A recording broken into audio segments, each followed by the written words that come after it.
30 वर्षांनंतर दूषित पाण्याचा प्रश्न निकाली. LK अकिवाटेमधील तो प्रकल्प कायमस्वरूपी बंद.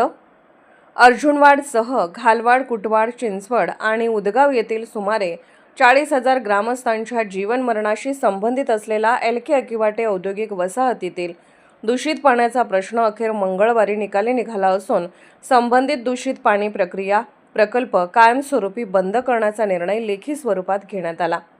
तब्बल 30 वर्ष प्रलंबित असलेल्या या प्रश्नामुळे 200हून अधिक नागरिकांचा कॅन्सरने मृत्यू झाला असून सध्या हजाराहून अधिक रुग्ण उपचार घेत आहेत. या पार्श्वभूमीवर सोमवारी शिवाजी चौकात ग्रामस्थांनी मोठ्या संख्येने जमून प्रदूषण नियंत्रण मंडळाच्या अधिकाऱ्यांना 6 तास घेराव घातला. त्यानंतर मंगळवारी गाव बंद ठेवत शेकडो ग्रामस्थांनी LK अकिवाटे वसाहतीत ठिय्या आंदोलन छेडले. आंदोलनाची तीव्रता वाढल्यानंतर दूषित पाणी प्रकल्पाचा वीज पुरवठा खंडित करण्यात आला. तसेच JCBच्या साहाय्याने दूषित पाण्याची पाईपलाईन उकरून टाकण्यात आली.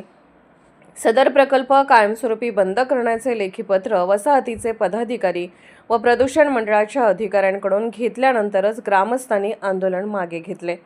या आंदोलनात राकेश खोत, प्रकाश झांबरे, आंदोलन अंकुशचे प्रमुख धनाजीराव चोडमुंगे, संजय चौगले, दिग्विजय ढवळे, जिल्हा परिषद सदस्य अमल चव्हाण, पंचायत समिती सदस्य सीमा म्हैसाळे जाधव, दत्त साखर कारखान्याचे संचालक विजय सूर्यवंशी, प्रमोद पाटील, विकास पाटील, नंदू पाटील, माजी सरपंच सौ भारती परेड, सौ नंदाताई खोत, संतोष पाटील, जितेंद्र चौगले, राहुल गायकवाड, विठ्ठल पाटील, दर्शन चौगले यांच्यासह विविध संस्थांचे पदाधिकारी व ग्रामस्थ मोठ्या संख्येने सहभागी झाले होते.